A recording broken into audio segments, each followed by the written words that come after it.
Entering a new season means the next wave of football records are set up to be overtaken. In 2024, there are quite a few big names that have the chance to reach the top in certain milestones. One man especially has 3 landmarks that are just out of his reach. You can almost say 2024 is the year of Scott Pendlebury. The 36-year-old is coming off the second grand final win of his career, but individually, this season is one of the more important ones. He has the chance to become the 7th man to play 400 AFL games.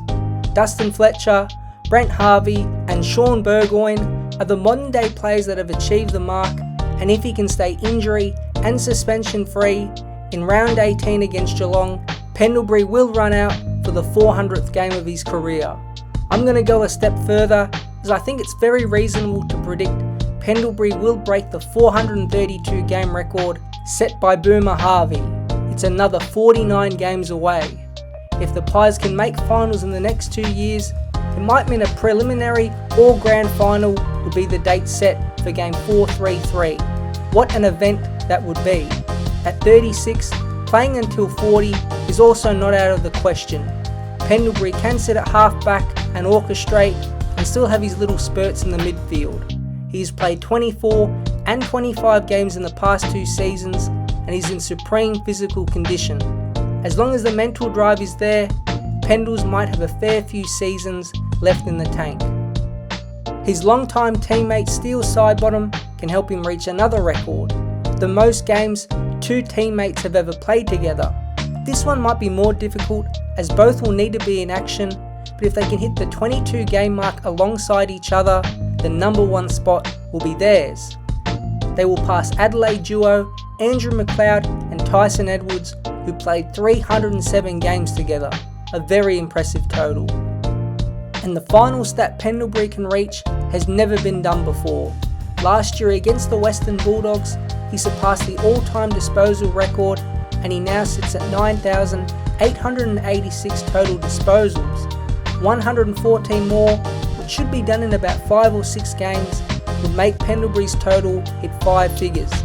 10,000 disposals is a lot, and although Pendlebury is on track to be the first player to do it, the ratio of players getting 30 disposals per game right now might see this mark smashed many times in the next decade.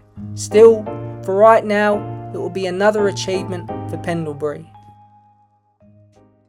There are a raft of miscellaneous records that are also significant in 2024.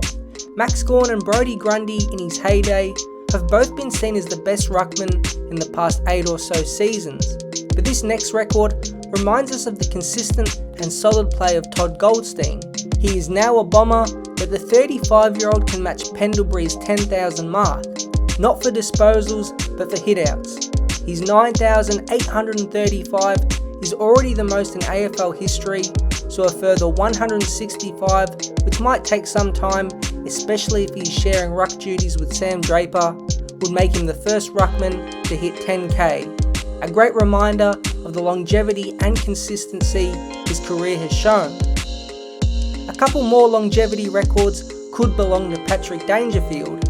If he reaches stats needed, these milestones probably will be forgotten due to the career he has had, but either way, they set him at number 1. 65 clearances in 2024 would put Dangerfield at 1,845 total clearances for his career. This would overtake his old teammate and Geelong great Joel Selwood.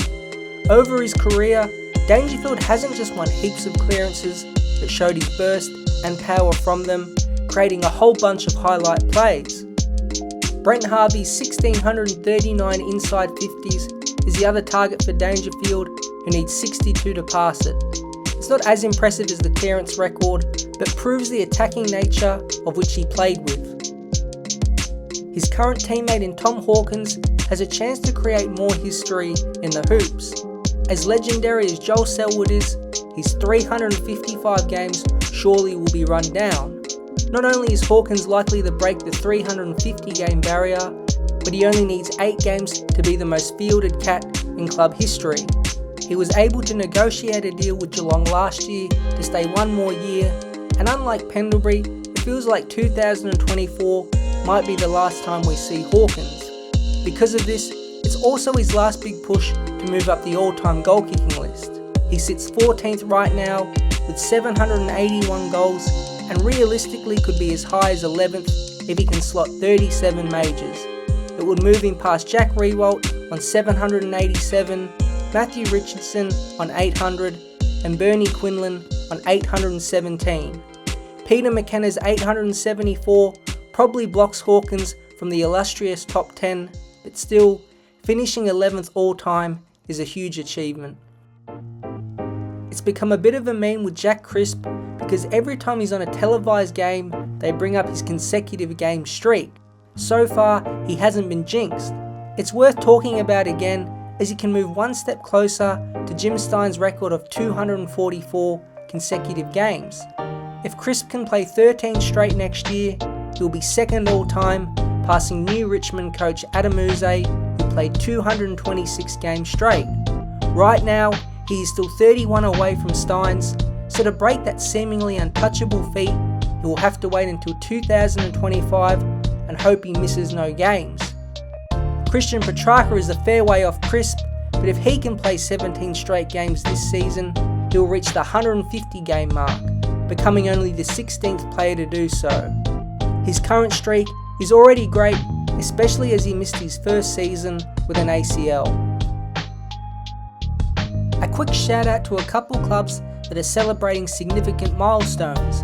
The Carlton Football Club finally made it back to finals and they head into an exciting 160th year. The club was formed in July 1864 and they are equal with Essendon and Collingwood with 16 premierships. They are set up for the first time in a while to attack top 4 and go a step further than their preliminary final loss to Brisbane. They are up in Sydney now, but the old South Melbourne Football Club is coming into its 150th year. Formed in July 1874, the club moved up to Sydney in 1982. In total, the club has 5 premiership wins, with the last one against Hawthorn in 2012. The Bloods culture is well known in the AFL, and the current day Swans are such a strong football club. To finish off, it's the 100th year of the Brownlow Medal. It has come under heat in modern times, but is the highest individual honour in the sport. It's named after Charles Brownlow, a former Geelong Football Club player and VFL president. In its first year awarded in 1924, Cargie Greaves Jr. took home the award. It's been handed out 110 times due to multiple winners in a single season, and overall, 90 individuals have won the award. Hayden Bunton Sr., Dick Reynolds, Bob Skilton and Ian Stewart are tied with 3 wins apiece, while 16 players have won the award multiple times. Between the clubs, the award has been shared regularly, with GWS and former VFL competitors University the only clubs not to have a player win it. We will see how many of these records will be broken, and a lot of focus throughout the year will be on Pendlebury and that 400 game mark. If you have any other records that are in line or be close to being passed, feel free to leave them in the comments below. Thanks for watching, I'll be back soon.